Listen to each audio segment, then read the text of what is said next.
हाँ तो मेरे हीरो, क्या हाल चाल आप सभी का। आई होप आप लोग बेहतरीन होंगे। मैं आदित्य सर आज के क्लास में आप सभी के लिए लेकर आया हूँ क्लास 7 मैथ का प्रश्नावली 6.1 को। एंड आज के क्लास में हम लोग प्रश्नावली 6.1 को देखेंगे। प्यारे बच्चों, अगर आप लोग इससे पहले वाला जो भी चैप्टर नंबर 5 तक का जो भी प्रश्नावली था सारा कंप्लीट नहीं किए तो उसको जाकर कर लीजिएगा। प्लेलिस्ट मेरा बना हुआ है, ठीक है ना, वहां से जाकर आप लोग पढ़ सकते हो। आइए आज हम लोग क्या करेंगे बाबू, जो आपका त्रिभुज और उसके गुण वाला है चैप्टर, इसको हल करेंगे उसके तहत प्रश्नावली 6.1 को। थोड़ा सा मैं आपको बता दूं, अगर आप लोग इस चैप्टर को पढ़ना चाहते हैं तो आप लोग मेरे ऐप को आप लोग इंस्टॉल कर लीजिए, ठीक है ना बाबू। मेरे ऐप में आपको क्या मिलेगा, जो भी आपका क्लास 7 का मैथ का जो भी चैप्टर है या जो भी साइंस वगैरह जो भी चैप्टर है बाबू, ऑल सब्जेक्ट आपको ऐप पर पढ़ाया जाता है, ठीक है ना। तो वहां पर आप लोग कोर्स ले लीजिएगा, 499 रुपये में 1 साल पढ़ाई मिलती है। तो वहां पर आप लोग क्लास 7 का कोर्स लेकर पढ़ सकते हैं, ठीक है। आइए बच्चों, हम लोग प्रश्नावली 6.1 को हल करना शुरू करते हैं। ओके, फर्स्ट क्वेश्चन देखोगे बच्चों, कहता है त्रिभुज पी क्यू आर में, मतलब बाबू त्रिभुज पी क्यू आर में भुजा क्यू आर, भुजा जो बाबू क्यू आर है का मध्य बिंदु डी है। इसका मध्य बिंदु जो देख रहे हो डी है। मध्य बिंदु डी कहने का मतलब ये हुआ कि क्यू से लेकर डी तक और डी से लेकर आर तक की जो दूरी है वो बराबर है। अब बोलता है बाबू पी एम डैश है। बाबू बताइएगा आप लोग ये क्या होगा, तो आप लोग देखिएगा यहाँ पर पी से लेकर एम तक क्या होगा बाबू, तो आप लोग बोलिएगा दिया है।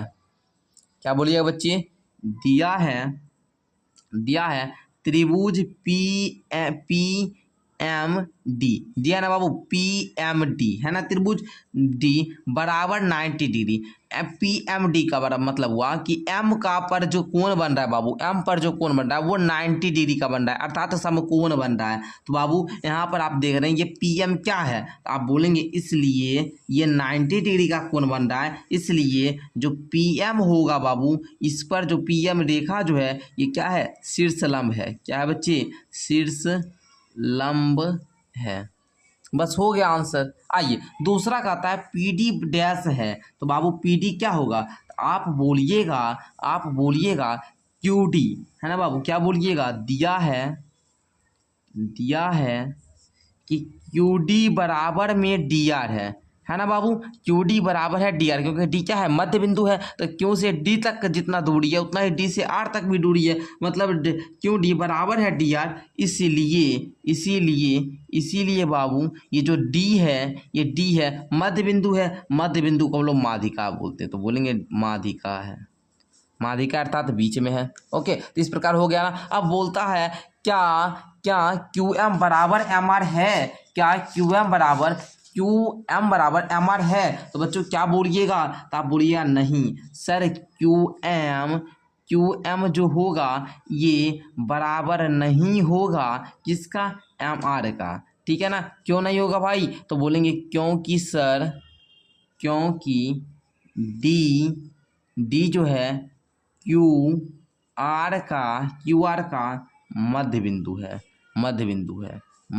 है, इसलिए बराबर नहीं हुआ। हाँ, क्यू डी बराबर होगा डी आर का, बट क्यू एम बराबर नहीं होगा एम आर का। ओके, तो समझ गए ना आप लोग। तो इस प्रकार बोल दिएगा क्यू एम बराबर नहीं है एम आर का, क्योंकि डी जो है सर ये क्यू आर का मध्य बिंदु है। ओके, तो इस प्रकार फर्स्ट क्वेश्चन आप लोग का क्लियर हो चुका है ना।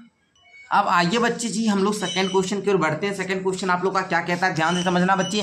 सेकंड नंबर क्वेश्चन आपका कहता है बाबू, निम्न के लिए अनुमान से आकृति खींचना है। ए बी सी में बीई एक माध्यिका है। बाबू आपको एक त्रिभुज बनाना है ए बी सी को, तो आओ मैंने यहाँ पर क्या किया है बाबू, एक त्रिभुज को ले लिया है ए बी सी। इस प्रकार से मेरा एक त्रिभुज बन गया। अब बच्चा त्रिभुज बन गया ना, तो बी एक माध्यिका है, अर्थात ये जो है बाबू बी एक माध्यिका होगी, अर्थात ए ई बराबर होगा किसका, ई सी का, ए ई बराबर होगा ई सी का, है ना, ई सी का बराबर होगा। तो वही ना, मतलब इस यहाँ ए से ई तक की दूरी और ई से सी तक की दूरी बराबर होना चाहिए, तभी ना ये बाबू माध्यिका है। ये दो को लाइन है, अगर हम इसका ये माध्यिका बिंदु है, इधर से लेकर यहाँ तक की दूरी और यहाँ से लेकर यहाँ तक की दूरी क्या होगी, बराबर होगी, तभी ये बिंदु क्या होगा, माध्यिका होगा। ठीक है, हम लोग इस प्रकार से आकृति को खींच देंगे। आइए दूसरा हम लोग लेते हैं बाबू, कहता है पी क्यू आर में पी क्यू तथा पी आर त्रिभुज के शीर्षलंब हैं। तो बच्चे कैसी आकृति बनाना है बाबू, आप लोग ध्यान से समझिएगा बच्चे कैसी बनाना है। तो आप लोग क्या कीजिएगा,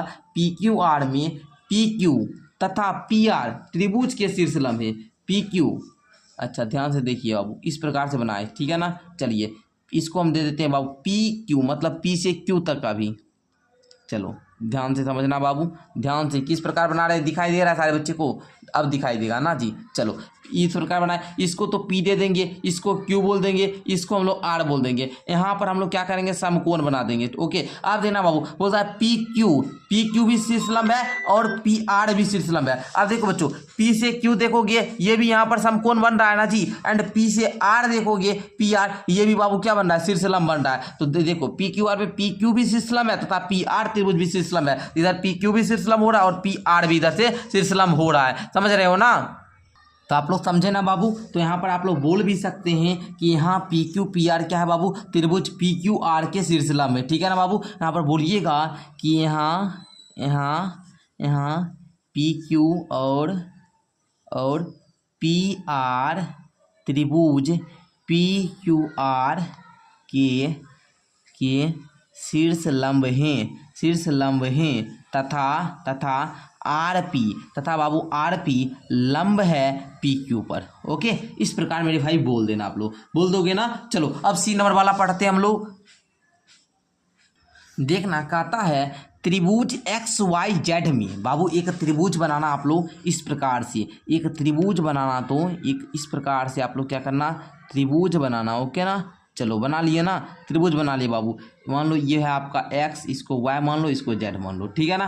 कहता है XYZ में YL एक शीर्षलंब है उसके बृहद भाग में। बाबू आप लोग ध्यान से देखिएगा, कहता है YL, ये तो बाबू ये बिंदु तो z है ना जी, यहाँ से y से लेकर जो l है ना, y से l, इस प्रकार से बोलता है बाबू आपका क्या है, लंब है। देखना अगर हम फिर से बनाए, यहाँ पर देखना बाबू, इस प्रकार से अगर हम बना लें, इस प्रकार से अगर हम बना लेना, इस प्रकार से, तो आपका कहता है बाबू इस प्रकार से एक क्या होना चाहिए, लंब होना चाहिए, लंब होना चाहिए। इस प्रकार से एक परस्पर लंब होना चाहिए। और ये जो होगा आपका, ये x है, ये y है, ये z है, एंड इसको l मानना है। ठीक है, इसको हम लोग l मान लेंगे। ठीक है ना? तब ये YL हो जाएगा, क्या हो जाएगा, शीर्षलंब हो जाएगा। और ये इस त्रिभुज के क्या है बाबू, बृहद भाग में, अर्थात बाहर के भाग में। ठीक है ना? बाहर से दिए ना, पहले तो हम इस प्रकार से एक त्रिभुज बनाए थे, एक इस प्रकार से त्रिभुज बनाए थे ना, इसको x बोले थे, इसको y माने थे, इसको z माने थे, एंड इधर से बाबू एक लंब दे दिया ना, इस प्रकार से l, इसका नाम l हो गया। तो इस प्रकार आप लोग को फिगर बना देना। ओके, तो इस प्रकार का फिगर आप लोग क्या कीजिएगा, बना दीजिएगा। ओके,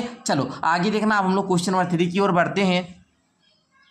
आइए बच्चों, हम लोग क्वेश्चन नंबर 3 को समझते हैं। क्वेश्चन नंबर 3 कहता है आकृति खींचकर पुष्टि कीजिए कि एक समद्विबाहु त्रिभुज में शीर्षलंब व माध्यिका एक ही रेखाखंड हो सकता है। ठीक है बच्चों, इसको हम लोग हल करेंगे। उससे पहले मैं आपको एक जानकारी दे दूं, अगर अभी तक आप लोगों ने हमारे सेकंड चैनल को सब्सक्राइब नहीं किया है तो आप लोग सेकंड चैनल को भी सब्सक्राइब कर लीजिएगा, लिंक नीचे डिस्क्रिप्शन बॉक्स में मिल जाएगा। आइए बच्चे जी, हम लोग 3 नंबर क्वेश्चन को सॉल्व कर लेते हैं। ठीक है ना? सारे बच्चे क्वेश्चन को नोट कर लीजिए एक बार। तो आइए अब हम लोग क्या करेंगे, सबसे पहले एक समद्विबाहु त्रिभुज बनाएंगे। तो इस प्रकार आप लोग को क्या करना है बच्चे, समद्विबाहु त्रिभुज को बनाना है। इस प्रकार का समद्विबाहु त्रिभुज बना लीजिएगा, है ना? हो गया ना जी? तो इस प्रकार से मान लीजिए ये इस प्रकार से होता है ना जी, ABC हो गया ना? कहता है एक समद्विबाहु त्रिभुज खींचकर उसमें शीर्षलंब भी दे दिए। अब शीर्षलंब देने पर ये आपका शीर्षलंब हो गया। इस प्रकार से शीर्षलंब कहने का मतलब समकोण बनाएगा। ठीक है ना? अच्छा, शीर्षलंब व माध्यिका एक ही रेखाखंड हो सकता है। ये देखो बाबू, ये माध्यिका अगर हो गया, ये एक ही माध्यिका है बाबू, तो यहाँ पर देखना ये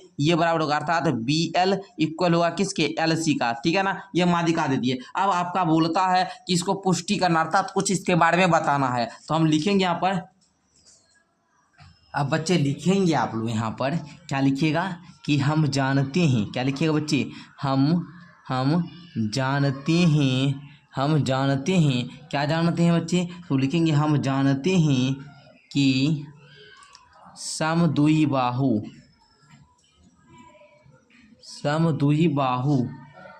त्रिभुज में दो भुजाएं समान होती है। क्या होती है बच्चे, समान होती है। अर्थात त्रिभुज ABC में AB बराबर AC होगा, है ना बाबू? AB के बराबर AC होगा, क्योंकि समद्विबाहु त्रिभुज में दो भुजाएं समान होती है। समझ गए ना? तो हम बोलेंगे इसकी माध्यिका और शीर्षलंब जो है बाबू, हम क्या करते हैं, दोनों खींचते हैं। क्या करते हैं बच्चे, दोनों खींचते हैं। और तो दोनों क्या होता है, दोनों एक ही बिंदु पर मिलता है, एक ही बिंदु पर क्या होता है बच्चे, मिलता है, मिलता है।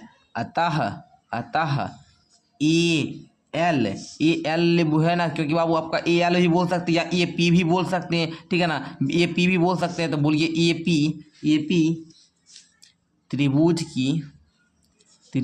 की माध्यिका, त्रिभुज की माध्यिका और क्या है बच्चे, शीर्षलंब है। तो आई होप कि आप लोग समझ चुके होंगे प्यारे बच्चों। इस प्रकार हम लोगों ने इस वीडियो क्लास में क्या किया प्यारे बच्चे, प्रश्नावली 6.1 के पूरा सॉल्यूशन किया था। तो आज हम लोग प्रश्नावली 6.1 को समाप्त कर लिए। मिलते हैं एक अगली क्लास के साथ। हम लोग अगली क्लास में क्या करेंगे, 6.2 को देखेंगे। तब तक के लिए बहुत बहुत धन्यवाद। इसी प्रकार आप लोग मेरी क्लास में जुड़ते रहिए और अपना जो ये मैथ का बुक है इसको कंप्लीट करते रहिए बच्चों।